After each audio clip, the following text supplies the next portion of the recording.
이번 한 주간 감사에 대해서 묵상을 하다가 제 마음에 들었던 생각이 하나님께서는 왜 감사를 명령하셨을까라는 생각이었습니다.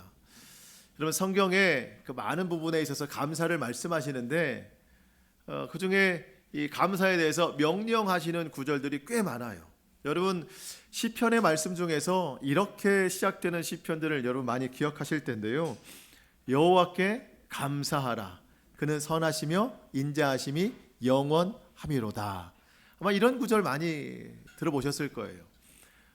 시편의 후반부에 갈수록 이 구절은 상당히 많이 기록이 되어 있습니다. 특별히 시편 136편 같은 경우는 1절로 26절까지 기록되어 있는데 모든 구절에 다 여호와께 감사하라, 이렇게 다 명령어로 감사의 구절이 들어있어요. 신약 성경에서 우리가 감사의 구절을 생각한다고 할 때 어쩌면 우리에게 제일 익숙한 구절이 데살로니가전서 5장 18절 아닌가 싶어요. 범사에 감사하라. 여기도 마찬가지예요. 여기도 명령어예요. 하나님은 왜 이렇게 감사를 명령으로 말씀하셨을까? 기도도 그렇지만 감사는 하나님과의 관계 속에서 나오는 표현입니다. 보통 우리가 감사라고 하면 상황이나 환경에 따라서 아마 감사가 결정될 거예요. 그런데 그리스도인들은 그렇지 않습니다. 모든 상황, 모든 환경 가운데 늘 감사하라고 하셨어요. 왜냐하면 그 모든 가운데 하나님이 함께 하시기 때문입니다. 하나님은 선하시고 인자하신 분이세요. 그러니까 우리가 경험하는 모든 상황 가운데 주님은 선하게 다스리시고 우리 가운데 인자함으로 늘 함께 하신다는 겁니다. 우리가 자칫 눈에 보이는 상황이나 또 어떤 환경에 밀려오는 어떤 두려움 때문에 내 입술이 원망이나 불평을 한다면 하나님은 우리가 입으로 내는 그 말을 하나님은 들으시고 그대로 보응하신다고 하셨어요. 내가 불만을 쏟아놓고 원망하면 하나님은 그대로 갚아주신대요. 하나님 앞에 어떤 믿음 있는 소리는 아니었겠죠. 근데 같은 상황, 같은 환경이라도 내 입술이 원망하지 아니하고 하나님 앞에 감사를 올려드리면, 우리가 지난 주일에도 맨 마지막 그 부분에 감사는 하나님 앞에 좋은 선물이 된다라는 말씀 드렸었는데, 우리가 어떤 상황에 있어든지 하나님 앞에 감사를 하면 하나님은 그걸 좋은 선물로 받으세요. 그리고 그대로 보응하신다는 거예요. 그래서 하나님이 우리에게 이 감사를 자유에 맡기시기도 하셨지만 성경의 많은 부분에 이렇게 명령하신 것은 우리에게 더 좋은 것 주시기 위함입니다. 우리가 늘 감사함으로 감사를 잃지 않고 그 감사에 보응하셔서 더 좋은 것 주기를 원하시는 하나님, 또 우리와 더 친밀하게 지내시기를 원하시는 하나님, 그래서 하나님은 감사를 늘 명령하시는 거예요. 성경에서는 많은 부분 이렇게 감사가 명령되어 있지만 우리는 삶에서 많은 부분에서 하나님의 명령이 아니라 자원하는 마음으로 하나님 앞에 감사하는 저와 여러분 될 수 있기를 축복합니다. 특별히 감사하기 어려울 때가 있죠. 그럴 때는 성경의 이름과 같이 감사는 하나님의 명령이지, 그렇게 생각하면서 이 어려움 중에도 감사해보자, 그렇게 생각하면서 어떤 모양이든지 우리 평생에 늘 감사하는, 또 순종하는 그런 삶이 될 수 있기를 주님의 이름으로 축복합니다. 오늘 본문도 하나님께 감사하는 마음으로 기록된 고백이에요. 시편 기자는 지금 분명 어려움 가운데 있습니다. 여러분, 오늘 본문 2절을 보면 지금 시편 기자를 괴롭게 하는 이들이 있어요. 그들이 지금 시편 기자에게 하는 말이 내 하나님이 어디 있느냐, 이렇게 조롱하고 있어요. 그들은 지금 눈에 보이는 우상을 손에 들고 있어요. 나는 신이 여기 있다, 혹은 손에 들지 않으면 저쪽에 그 세워놓은 우상을 가리키면서 우리의 신은 저기에 저렇게 버젓이 서 있다.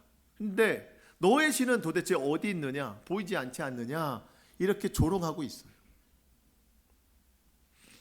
시편 기자는 이 괴롭히는 그 사람들의 어떤 조롱을 오히려 감사한 일이라고 고백하고 있습니다. 여러분, 보이는 것은 신이 아니에요. 손에 들고 있거나 아니면 어디에 세워진 것은 한낱 우상이지 그건 신이 아닙니다. 시편 기자는 그런 고백해요. 우리 하나님 지금 보이시지는 않지만 하나님을 믿고 따르는 이들에게 늘 함께 계시고 도움이 되시고 방패가 되시고 복을 주시는 내 하나님이시다. 그렇기 때문에 지금 이 괴롭히는 사람들 앞에서도 조금도 두려워하거나 위축되지 않고 있습니다. 그와 같은 고백으로 오늘 본문이 기록이 되어 있어요. 오늘도 우리가 이 본문의 내용을 함께 살펴보면서 우리 가운데에도 감사가 충만해지기를 소망합니다. 제가 오늘 본문을 통해서 말씀을 묵상하다가 우리가 하나님께 감사할 수 있는 세 가지 이유를 좀 발견하게 됐습니다. 그래서 오늘 우리가 그것을 좀 나누려고 하는데요. 첫 번째로 오늘 말씀의 제목과 같아요. 우리가 감사할 수 있는 이유, 하나님이 나의 하나님 되심으로 인하여 감사합니다. 여러분, 우리가 하나님을 믿지 않는다면 우리는 어떻게 되겠어요? 아무것도 안 믿고 있거나 아니면 다른 것을 믿고 있겠죠. 근데 여러분, 우리가 하나님을 믿는 것은 어떤 종교 하나를 가져보자 하는 마음으로 믿는 게 아닙니다. 오직 하나님께만 구원이 있기 때문에 우리가 하나님을 믿는 거예요. 근데 만약 내가 하나님을 믿지 않고 있다고 하면 나는 구원받지 못한 삶을 살고 있겠죠. 그리고 내가 만약 하나님이 아닌 다른 것을 믿고 있다면 다른 것엔 당연히 구원은 없고 또 삶의 도움, 힘, 소망 이런 것들을 우리는 얻지 못할 겁니다. 오늘 시편 기자에게 내 하나님이 어디 있느냐 괴롭히면서 조롱하는 사람들, 그들이 손에 붙들고 있는 우상, 내 신은 여기 있다 하면서 보여준 그 우상은 어떤 것들이죠? 여러분 4절로 7절 말씀 같이 한번 읽어볼까요? 여러분, 우상은 이런 겁니다. 4절로 7절입니다. 시작. 그들의 우상들은 은과 금이요 사람이 손으로 만든 것이라. 입이 있어도 말하지 못하며 눈이 있어도 보지 못하며 귀가 있어도 듣지 못하며 코가 있어도 냄새 맡지 못하며 손이 있어도 만지지 못하며 발이 있어도 걷지 못하며 목구멍이 있어도 작은 소리조차 내지 못하느니라. 여러분, 이방 사람들은 자기들이 믿는 신을 형상화시키는데 보통은 나무로 깎아서 어떤 형상을 만듭니다. 자기 신을. 그 나무에다가 은이나 금으로 옷을 입혀요. 사람처럼 만들어 놨어요. 눈도 있고 입도 있고 코도 있어요. 손과 발 다 있습니다. 그런데 정작 그 기능을 못해요. 왜? 생명이 없기 때문에. 하나님 외에 모든 우상이 다 그렇습니다. 시편 기자가 8절에서 매우 중요한 고백을 하는데요. 8절 말씀 보시면 우상들을 만드는 자들과 그것을 의지하는 자들이 다 그와 같으리로다. 여러분, 우상을 의지하는 자도 다 그와 같대요. 뭐와 같은 것이죠? 눈이 있어도 보지 못하고 입이 있어도 말하지 못하고 귀가 있어도 듣지 못하고 손과 발이 있어도 움직이지 못하는 것과 같다는 겁니다. 육신의 호흡은 살아있지만 그 영혼이 죽어있기 때문에 영적인 것을 보지 못하고 하나님의 말씀을 듣지 못하고 하나님의 뜻을 말하지 못하고 하나님이 말씀하시는 것들에 대해서 움직임이 없다는 거예요. 호흡은 살아있지만 영혼이 죽은 거예요. 여러분, 내가 하나님을 만나지 못했다면, 내가 하나님을 믿지 않았다면 나는 영혼이 죽은 채로 지금도 살아갈 거예요. 내가 살아계신 하나님을 만났기 때문에 내 영혼이 살아있는 믿음으로 살아가게 되는 겁니다. 그래서 우리가 하나님을 믿는 것만으로도 감사하고 그 하나님이 나의 하나님 되심으로 인하여 우리는 더욱 감사해야 됩니다. 여러분, 우상은 아무것도 할 수 없어요.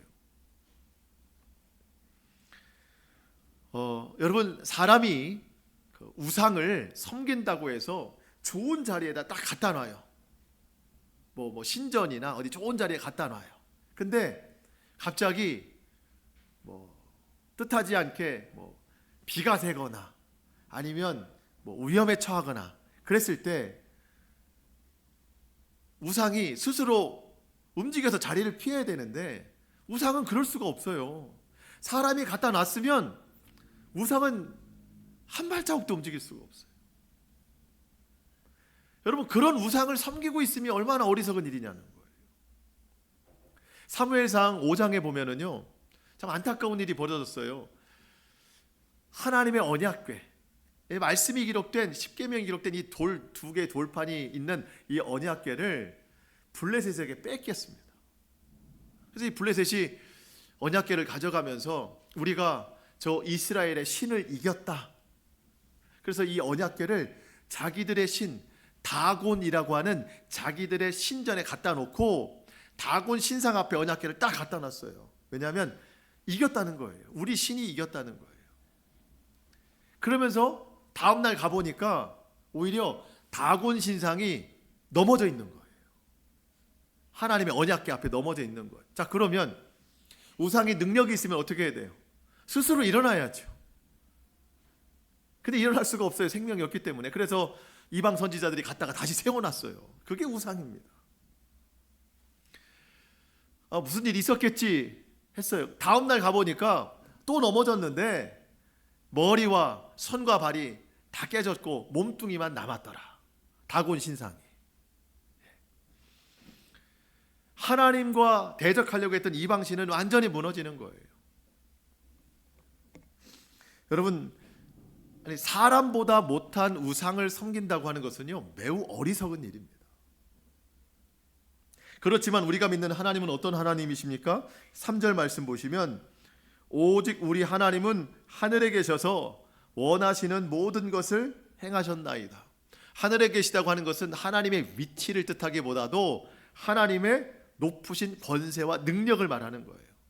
하나님은 가장 큰 능력이 있으셔서 모든 일을 다 하신다. 그 하나님이 하시는 일이 뭘까요?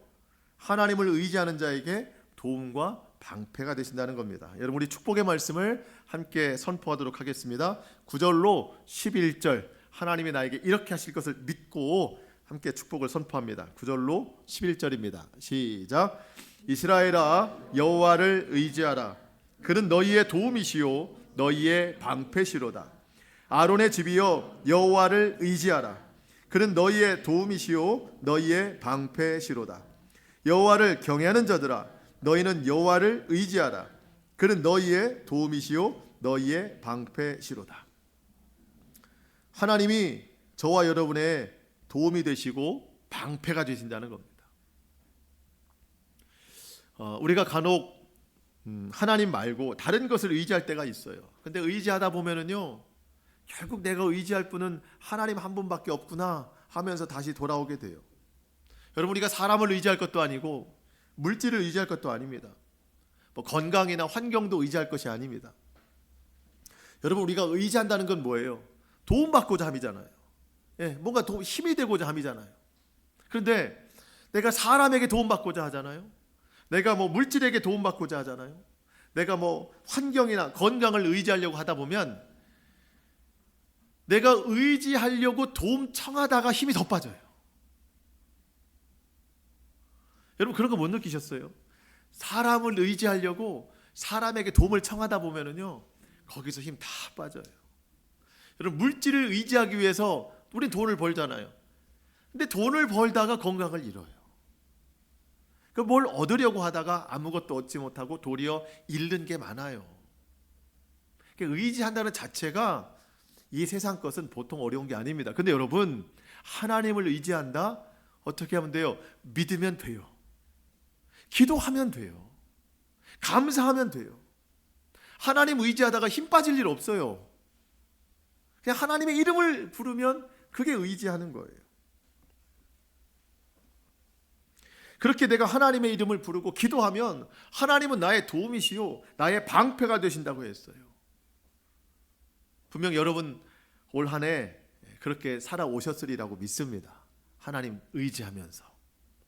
여러분, 우리의 힘으로 살아온 것 같아도 모든 것이 다 하나님의 은혜입니다. 하나님이 도와주셨어요. 하나님이 막아주셨어요. 때로 뜻하지 않는, 원치 않는 고난이 찾아왔지만 그것은 나로 하여금 하나님을 더욱 의지하게 하려고 하는 하나님이 허락하신 고난이에요. 여러분, 올 한 해 지금까지 하나님 의지하시면서 잘 이겨오셨고, 또 지금도 잘 이겨내는 중이고, 또 앞으로도 하나님을 의지함으로 잘 이겨내실 줄로 믿습니다. 우리는 그렇게 나의 하나님, 하나님이 나의 하나님 되심으로 인하여 우리는 감사할 수 있어요. 두 번째, 오늘 본문을 통해서 우리가 감사할 수 있는 이유, 나를 생각하사 복 주시는 그 하나님으로 인하여 감사합니다. 우리 12절, 13절 말씀 읽어보겠습니다. 12절, 13절입니다. 시작. 여호와께서 우리를 생각하사 복을 주시되 이스라엘 집에도 복을 주시고 아론의 집에도 복을 주시며 높은 사람이나 낮은 사람을 막론하고 여호와를 경외하는 자들에게 복을 주시리로다. 아멘. 매우 중요한 구절이 있어요. 여호와께서 우리를 생각하사 복을 주시되. 하나님이 여러분에게 어떻게 복을 줄 수 있을까? 하나님이 생각하신대요. 무슨 복을 줄까? 생각하신대요. 그 생각의 결론이 구원이라는 복이에요. 자, 구원을 그러면 어떻게 줄 수 있을까? 하나님 또 생각하세요. 그 생각의 결론이 예수 그리스도이십니다. 하나님이 친히 사람이 되셔서 이 땅에 내려오셨고, 그 예수님께서, 죄 없으신 예수님께서 죄인된 나를 대신하여 십자가에 달려 죽으셨어요. 그 피로 우리를 구원하셨습니다. 이것이 하나님이 우리를 생각하사 주신 가장 큰 복이에요. 여러분, 사람이 생각하는 복은 아마 그것과 좀 다를 거예요. 우리가 생각하는 복은 뭐예요? 아마 이 세상에서 누릴 수 있는 걸 거예요. 뭐가 가장 큰 복입니까? 말해보라고 하면 아마 공통적으로 돈 혹은 물질을 생각할 거예요. 돈을 많이 벌면 그게 복이라고 생각할 겁니다. 또 성공하면 복이다. 또 명예, 높은 자리, 또 아니면 건강한 게 복이다. 또 어떤 사람은 유명한 게 복이다. 그 외에도 많겠죠. 자, 여러분, 그런데 이 세상에 그런 것을 다 누려도 여러분, 우리 육체의 마지막 호흡의 순간에 과연 무엇이 나를 영생으로 인도할 수 있겠는가 하냐는 거예요. 내 육체의 호흡이 끊어지는 순간 내 영혼을 누가 천국으로 인도하는가? 여러분, 저는 많은 분들을 봤어요. 우리가 소위 임종 예배라고 하는 게 있잖아요. 호흡이 다 되는 순간에 마지막으로 드리는 예배. 저는 많은 임종 예배를 드려봤거든요. 근데 차이가 많아요. 정말 수년, 수개월 동안 육체의 고통을 당하면서 아픔이 있었지만 그 마지막 순간에는요, 평안한 얼굴로 눈을 감는 분들이 많아요. 육체는 고통인데. 왜 그렇죠? 그 영혼을 데리러 오는 영을 보기 때문이에요. 하나님께서 천사들을 통해서 그 영혼을 데려오도록 그 영이 보이기 때문이에요. 그런데 같은 중환자실이라도 옆에 누워 계신 분들은요, 큰 소리 치면서 막 악을 쓰는 분들도 많이 봤어요. 왜 그래요? 자기 영혼을 누가 데리러 오는지 보기 때문입니다. 그들에게 천사가 데리러 오지 않죠. 아마 악한 영이 그 영혼을 데리러 올 겁니다. 여러분, 인생의 마지막 순간에는요, 영이 열려요. 다 보게 돼 있어요. 나를 누가 데리러 오는지. 여러분, 우리가 이 세상에서 말하는 복, 그것이 우리를 영혼으로 인도하는 것이 아닙니다. 여러분, 어린이 찬양 중에 그런 게 있어요. 돈으로도 못 가요, 하나님 나라. 지식으로도 못 가요. 명예로도 못 가요. 건강하다고 갈 수 있는 게 아니에요. 여러분, 건강하면 왜 죽겠어요? 젊다고 가는 것도 아닙니다. 유명하다고 천국 가는 것도 아니에요. 그 찬양의 가사 보니까 어여뻐도 못 간대요. 뭐 예쁘다고 가는 것도 아니에요. 그리고 마음이 착하다고 가는 것도 아니래요. 여러분, 그 외모로 어여쁘려고 너무 노력하지 마세요. 그거로 천국 가는 거 아닙니다. 그래서 제가 추천드려요. 성형수술 말고 성령수술, 성령수술을 추천드립니다. 그 성형외과 의사의 그 칼, 그거 의지하지 말고 여러분, 하나님의 말씀이 오히려 더 예리한 칼이래요. 말씀이, 하나님의 말씀은 좌우의 날선 어떤 검보다도 예리해서 우리의 영과 혼과 골수를 찔러 쪼개기까지 한다. 우리의 생각과 마음을 변화시키는 거예요. 그게 성령 수술이에요. 그 사람이 천국 가요. 오직 믿음으로만 천국 가는 겁니다. 여러분, 그러니까 하나님이 우리를 생각하사 구원이라는 복을 주신 게 얼마나 큰 능력인지 몰라요. 여러분 모두 천국에서 뵙기를 축복합니다. 우리 모두 천국을 받았어요. 그냥 이대로 우리가 믿음 생활 잘 해나가면 되는 거예요. 이 세상에서 누리는 게 좀 불편해도 하나님이 천국 복음 주셨기 때문에 그거 믿고 나아가는 거예요. 믿음도 내가 믿는 게 아니에요. 하나님이 믿음 주셨기 때문에 우리가 믿을 수 있는 거예요. 하나님이 내게 믿음이라는 복을 주셨기 때문에 우리가 그렇게 할 수 있는 거죠. 높은 자나 낮은 자나 여호와를 경외하는 자에게 복을 주셨다고 했는데, 경외한다는 건 하나님을 두려워할 줄 안다는 거거든요. 여러분, 내가 하나님을 믿지 않았으면 하나님을 두려워하지 않아요. 믿으니까 두려운 거예요. 그 믿음을 우리가 스스로 만들었는가? 그렇지 않아요. 하나님 우리에게 믿음이라는 복을 주셨어요. 그러니까 여러분, 내가 오늘도 성전에 나왔어, 내가 오늘도 예배했어, 내가 오늘도 믿었어, 우리의 공로가 없어요. 다 하나님이 주신 거예요. 하나님이. 그래서 시편 기자는요 1절부터 그 고백을 하는 거예요. 1절 보면 1절 보실까요? 여호와여, 영광을 우리에게, 나에게 돌리지 마옵소서. 우리에게 돌리지 마옵소서. 오직 주는 인자하시고 진실하심으로 주의 이름에만 영광을 돌리소서. 우리에게는요 아무런 영광이 없어요. 구원을 주시고 믿음을 주시고 복을 주신 우리 하나님께만 모든 영광이 있습니다. 임마누엘의 복, 나와 늘 함께 하시는 복. 여러분, 우상은 입이 있어도 말을 못해요.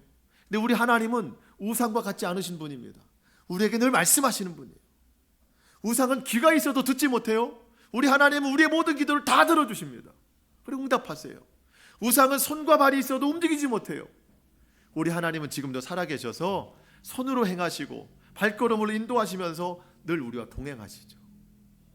여러분, 우리가 성전에 나와서 예배하는 것이 얼마나 큰 기쁨인지 몰라요. 좀 말씀이 표현이 좀 그렇지만 우리가 엉뚱한 데 가서 지금 엎드려 절하고 있어봐요. 듣지도 못하고 행하지도 못하는 그 우상 앞에 우리가 절하고 있어봐요. 얼마나 안타까운 인생이에요. 우리가 오늘도 하나님을 예배하는 것이 진짜 큰 복입니다. 여러분, 15절 말씀 같이 한번 읽어볼까요? 15절 시작. 너희는 천지를 지으신 여호와께 복을 받은 자로다. 아멘. 자, 이 말씀으로 우리가 좀 서로를 축복해주고 싶은데요, 우리 옆에 계신 분에게 당신은 하나님께 복을 받는 자입니다, 이렇게 한번 축복해 주세요. 시작. 당신은 하나님께 복을 받는 자입니다. 이게 성경에 말씀하신 축복이에요. 여러분은 하나님께 복을 받는 자입니다. 그리고 옆 사람 축복했던 것보다 더 간절하게, 더 큰 목소리로 자기 자신 축복해 보세요. 나는 하나님께 복을 받는 자입니다. 시작. 하나님께 복을 받는 자입니다. 아멘. 여러분, 고난 중에 있을 때 여러분 이 15절을 꼭 한번 읽어보세요. 나는 하나님께 복을 받는 자입니다. 뭐가 좀 일이 안 풀릴 때 더 한번 묵상해 보세요. 나는 하나님께 복을 받는 자입니다. 하나님은 우리를 생각하사 어떻게 하면 복을 주실까, 어떻게 하면 도움을 주실까, 어떻게 하면 방패가 될까 늘 생각하신대. 우리를 생각하사 지금도 그렇게 생각하심으로 우리에게 큰 힘과 능력이 되시는 그 하나님을 인하여 늘 감사하는 저와 여러분 될 수 있기를 축복합니다. 우리 마지막 세 번째로 우리가 오늘 본문을 통해서 감사할 수 있는 것, 찬양과 감사를 드릴 수 있도록 오늘도 생명 주신 하나님께 감사합니다. 생명 주신 하나님. 여러분 17절 보시면 죽은 자들은 여호와를 찬양하지 못하나니. 오늘 우리가 찬양할 수 있는 이유는 뭐예요? 생명 주셨기 때문에 찬양하는 거예요. 죽은 자는 하나님 찬양하지 못해요. 적막한 대로 내려가는 자들도 찬양 못해요. 하나님이 우리에게 호흡 주신 이유는 찬양하라고 명령으로 주신 거예요. 같은 시편 150편 6절에 보면 호흡이 있는 자마다 여호와를 찬양할지어다 할렐루야 이렇게 기록되어 있어요. 여러분 육체는 살아있으나 영이 죽은 자는 하나님을 찬양하지 못합니다. 우리는 하나님께서 영혼을 살려주셨기 때문에 육체의 호흡뿐만 아니라 영혼의 호흡을 살려주셨기 때문에 하나님을 찬양하는 거예요. 세상 사람들은 하나님 찬양 안 해요. 이 세상의 즐거운 것들을 찬양합니다. 사라질 것들을 찬양해요. 곧 썩어질 것들을 찬양합니다. 때로는 자기 자신을 찬양해요. 자기 자신을 경배해요. 그렇게 살아온 사람이 솔로몬이었어요. 솔로몬이 처음에는 믿음이 좋았어요. 하지만 이방 여인들을 후궁으로 맞이하면서 그들이 가지고 온 이방 우상을 섬기면서 그의 인생이, 그의 그 신앙이 변질됐어요. 그 후에는 자기 자신을 찬양했어요. 이방신을 찬양했어요. 세상 쾌락을 찬양했어요. 그러다가 인생 말미에 유언처럼 하는 말이 뭐죠? 전도서 1장 2절에 모든 것이 헛되고 헛되며 헛되고 헛되니 모든 것이 헛되도다. 하나님 찬양하지 않고 세상 즐거움 찬양하다 보니 그거 다 헛된 것이다. 오직 하나님을 찬양하는 것이 진실함이고 참된 기쁨이다. 여러분 우리 마지막 18절에 있는 것처럼 이제부터 우리는 영원히 여호와를 송축하는 인생이 되어야 됩니다. 송축하는 인생. 마지막으로 이 말씀을 드리고 마치려고 하는데요. 이 송축하다, 송축하다 이게 그 히브리어로 네바레크라는 단어입니다. 뭐 꼭 외우시진 않아주셔도 됩니다. 네바레크, 송축하다. 우리가 올려드리는 송축, 네바레크. 근데 이게 그 성경의 원어는요 같은 뜻으로 돼서 파생된 뜻이 있거든요. 그게 뭐냐면 원래는 같은 뜻인데 상황에 따라 달라지게 사용되는 단어들이 있다는 겁니다. 이 네바레크, 송축하다 이거와 본래 같은 뜻이 뭐냐면 우리가 오늘도 본 12절 13절에 보면 하나님이 복을 주시되, 복을 주시다. 이 복을 주시다라는 뜻이 예바레크라는 단어거든요. 같은 뜻이라는 거예요. 제가 쉽게 설명을 드리면 하나님이 하늘에서 우리에게 예바레크, 복을 주시면 복받은 우리는 땅에서 하나님을 송축하는 네바레크를 올려드린다는 겁니다. 이게 같은 뜻이라는 거예요. 하나님의 복과 우리의 송축이. 그러니까 하나님과 우리가 하나 된다는 뜻입니다. 뭘 말씀드리고 싶으냐면 세상 사람들은 네바레크, 하나님을 송축하지 않아요. 하나님을 찬양하지 않아요. 왜? 예바레크, 하나님으로부터 받은 복이 없기 때문에. 하나님으로부터 복을 받은 사람이 찬양을 올려드리는 거예요. 마태복음 5장 45절에 보면 그런 고백이 있어요. 예수님께서 하나님이 선인과 악인 모든 사람에게 하늘의 태양을, 햇빛을 비춰주셨다.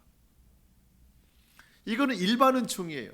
하나님 믿는 사람만 태양을 받는 게 아니라 모든 사람이 태양을 받아요. 근데 여러분 이 하늘의 태양을 보고 누가 감사하냐면 하나님을 믿는 사람들만 감사해요. 세상 사람들은 이 태양을 보고 감사하지 않아요. 자, 우리는 감사하죠.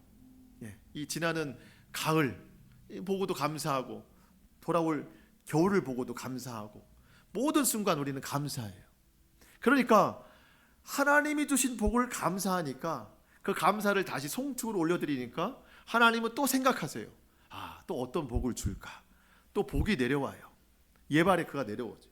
그럼 우리 또 네바레크, 또 하나님을 송축하고 이런 아름다운 관계가 되는 거예요. 근데 세상 사람들은 하나님이 주신 이 복을 감사하지 않으니까 송축하는 게 없어요. 그러니까 복을 받지 못하는 거예요. 여러분, 우리가 복을 받는다고 하는 것은요, 결국 하나님을 송축하는 거예요. 찬양하는 거예요. 감사하는 거예요. 하나님이 우리에게 생명 주신 것으로, 죽은 자는 하나님을 찬양하지 못하거든요. 우리의 생명을 다해서 하나님을 찬양하고 송축하면 하나님은 또 우리에게 크신 복을 내려 주신다는 겁니다. 여러분, 평생에 우리 입술에 찬양과 감사가 끊이지 않도록 늘 충만한 삶을 사시기를 축복합니다. 말씀을 마치겠습니다. 여러분, 오늘도 우리가 이렇게 예배의 자리에 앉아서 하나님을 예배하는 것이 얼마나 큰 기쁨인지 모릅니다. 하나님이 나의 하나님 되심으로 인하여 얼마나 큰 기쁨인지 몰라요. 우리가 지금 우상 앞에 앉아있지 않다는 거, 살아계신 하나님 앞에 앉아있다는 거 너무 큰 기쁨이죠. 우리 하나님이 우리를 생각하사 구원의 복, 믿음의 복, 또 임마누엘의 복으로 늘 함께 하시니 참 그것도 감사한 일입니다. 이 모든 감사를 주님께 올려드리면서 우리 평생에 이제부터 영원까지 여호와를 송축하면서 살아가는 저와 여러분 될 수 있기를 주님의 이름으로 축복합니다. 아멘. 기도하시겠습니다.